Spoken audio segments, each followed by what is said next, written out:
Harry, you're just in time.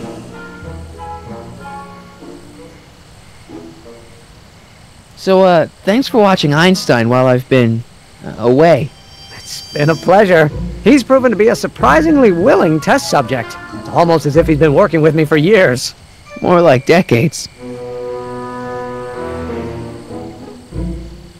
How have you been, Emmett? I know I haven't seen you in a couple of months. I'm great, and I owe it all to you. Really?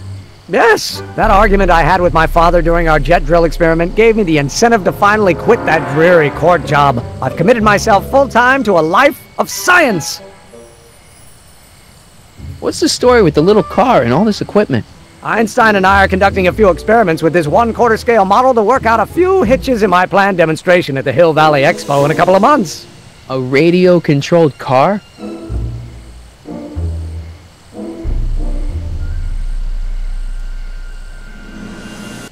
Aha! Got it! Got what? I'll show you. Ready to go, Einstein?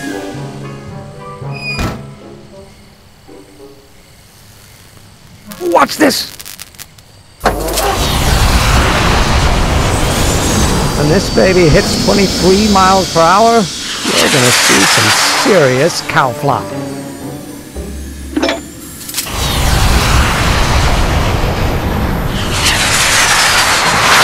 Einstein! No! Get him out of there! Not to worry. I've got a fail-safe eject mechanism around here someplace. See? Nothing to worry about. Nothing.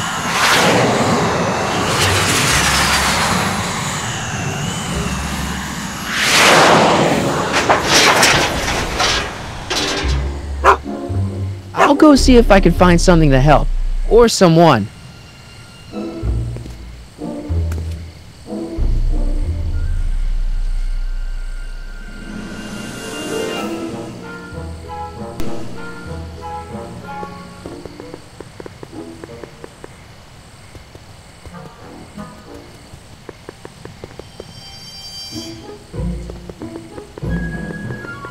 Edna! What? Hey, I got a hot lead for you. Oh? What is it? Kid Tannen arrested. And the time this happened? Later tonight. Keep me posted. Hey, I got a hot lead for you. Oh? What is it? Young scientist strands dog on courthouse roof. What? Look over there. Oh, for goodness sake. Mr. Brown! Please, Miss Strickland, not now. Can't you see I've got a rather delicate situation on my hands at the moment? My trial run... Trial run? Public hazard, I call it. And I'm sure my editor will agree. And really, I ask you, don't you start to lecture me. Come here, Einie! Exactly, you're supposed to get him down. Come on, boy. Fire escape's this way. How can I be a member of the... Looks like I'm gonna need more help. Stand up for the safety of all. Well then, if you refuse to give me a statement, I just won't tell your side of the story.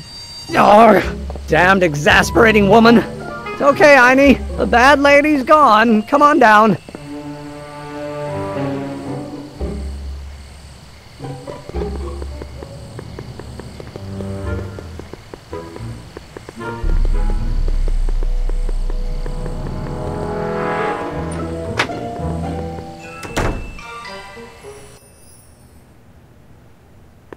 Hey, Doc. How's the room?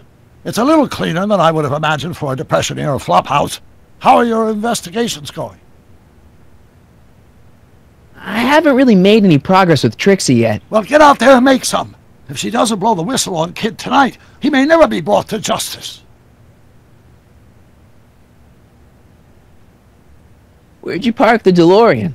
I hid it in the DeSoto lot. Nobody's buying cars these days, so it should be safe in there. Hey, who did burn down Tannen's original speakeasy anyway? I still don't know. I'd really like to find out before we go home. I never did get a straight answer about why he came back to 1931 in the first place. It's, personal. When this is over, I'll tell you all about it. I'm gonna hold you to that, you know. Can you explain all this? I'm confused. It's very simple. In the original timeline, Timeline A, the speakeasy arsonist was never caught, creating one of Hill Valley's enduring historical mysteries. Okay. When I traveled back to 1931, I created Timeline B, in which I was misidentified as the arsonist and subsequently killed by Kit Tannen's goons. Einstein came with me, and somehow he ended up in the DeLorean when its failsafe mechanism triggered, sending it back to 1986. Which is where I came in. Precisely. You traveled back to June 14th, 1931, creating Timeline C, a world in which Carl Sagan wasn't rubbed out by Kit Tannen. But Arthur McFly was served with a subpoena. And shot by Kid Tannen's goons. Yes, so you jumped back in time 6 hours, creating Timeline D, saving your grandfather's life, but somehow preventing Kit Tannen from meeting his date with justice. Which is why the Tannens were so powerful when we jumped back to 86. So now we've returned to August of 1931, creating Timeline E, in which, fingers crossed, we'll send Tannen to prison where he belongs. Got it? Sure. Good. One question. What? Can you explain all this? I'm confused.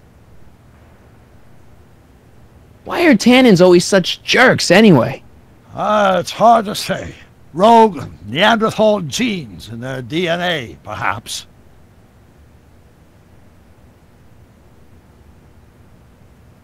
Why didn't you tell me I'd run into your younger self tonight? Because I don't remember being out here tonight. Clearly, your interactions with my younger self 2 months ago have slightly altered my personal timeline. I never had the nerve to perform public experiments like he's doing.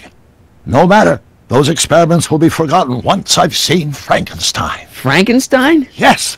Right now, my younger self is fiddling around down there with rocket propulsion systems for his demonstration at the expo. The thing that'll kick off your scientific career. Exactly. Now, the rockets are a horrible idea, and I'll soon realize that they'll never work. But eventually, I'll wander into that movie theater and see Frankenstein and clear my mind. I've kept the ticket stub from that movie in my wallet ever since. See? Why? Because it's during this movie that I'll have the inspiration for my breakthrough at the expo. It doesn't have anything to do with reanimating the dead, does it? Not the way you're thinking, no. But during that famous scene when Colin Clive turned the wheel that raised that shrouded figure into the tower, and that bolt of lightning struck, well, let's just say more than one brain was reanimated that night.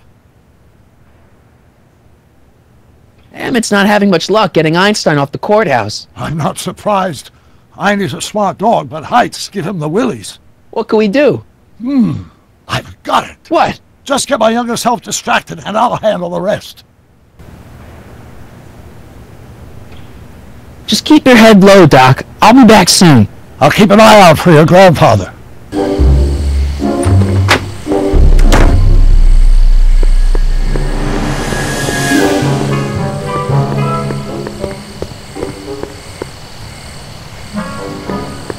Don't worry, Emmett. I'm sure you'll get it right someday. Oh, I'm not worried about that. Right now, I'm more concerned with Einstein. Why don't you take a break from Einstein Patrol for a minute? Maybe go see a movie or something. Thanks for the offer, Mike. When once Emmett Lathrop Brown sets his mind on a task, nothing can distract him from his purpose. And right now, that purpose is rescuing your dog. What went wrong with your rocket car? I'm not entirely sure. As soon as we get Einstein down, I'm gonna go look for it. Why don't you go look for your car now? And leave Einie stuck on the ledge? Never! Dogs are much more important than any silly rocket car, especially one that doesn't work at all. So what are you and Edna arguing about? Oh, the usual. Proper role of science in society, whether a rigidly defined morality has any place in a relativistic universe, that sort of thing. Right. Do you know anything about Officer Danny Parker? My pop says he's a good cop when he's not drinking. Good. Plus, now I hear he drinks all the time. You know anything about Trixie Trotter? The songbird of the Sierras? The nightingale of the north? The floozy of the foothills? Never heard of her. And I've definitely never snuck into Tannen's speakeasy to listen to her. Have you seen that Frankenstein movie yet? I hear it's pretty inspirational. Not yet. I've been so busy with my rocket car that I haven't found the time. But I'm planning on going tonight. At least I will once I get Einstein down.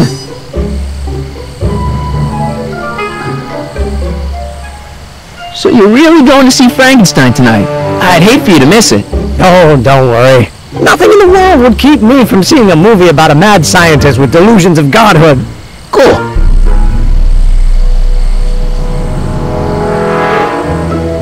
Well, I'll go off and see if I can get some help. You do that. I'll stay here and see if I can think of a way to get Einie off that ledge.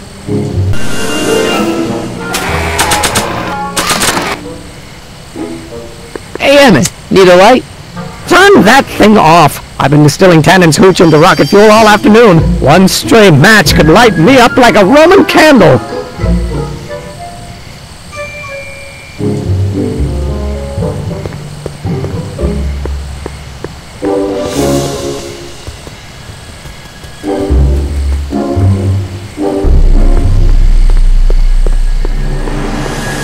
Don't touch those! They're very sensitive!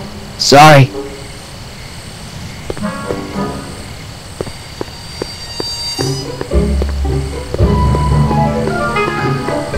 Edna! What?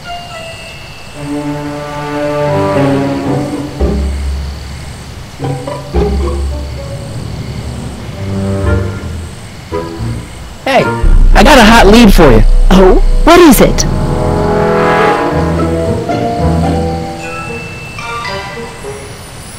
There's a new angle on the Emmett Brown story. What is it? It's even worse than you thought. Oh, Lord. Mr. Brown! What is it now, Mr. Brown? I could ask the same question of you, Miss Strickland. This scientific enterprise of yours represents a clear and present danger to public You know safety. what represents a clear and present danger to public safety? Your singing voice. There's no need to get personal, Mr. Brown. Believe me, I have no intention of getting personal with you. I'm relieved to hear it. Flying cars, of all the ridiculous You juvenile mock me, but notions. just imagine a world in which traffic jams and car crashes are a thing of the past. I might be more inclined to listen to you if your maiden voyage hadn't ended in a crash on one roof and a stranded dog on another. I'm working on getting him down. Einie, how'd you get down? Clever dog. Well, fortune favors you tonight, but I warn you to be more careful in the future. Now, how to get that rocket car back down?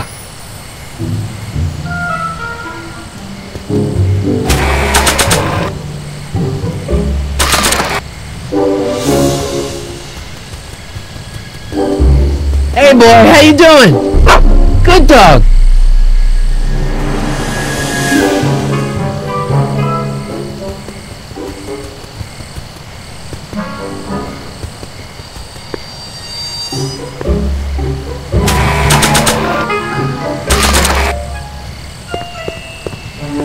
Want a light? I don't smoke, and even if I did, I certainly wouldn't employ such a garish lighter.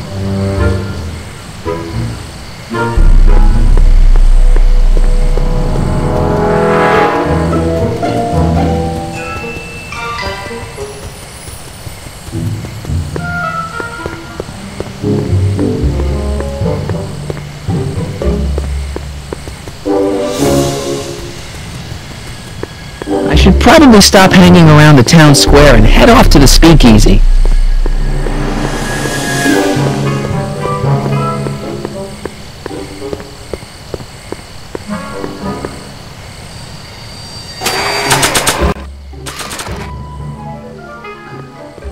Nah.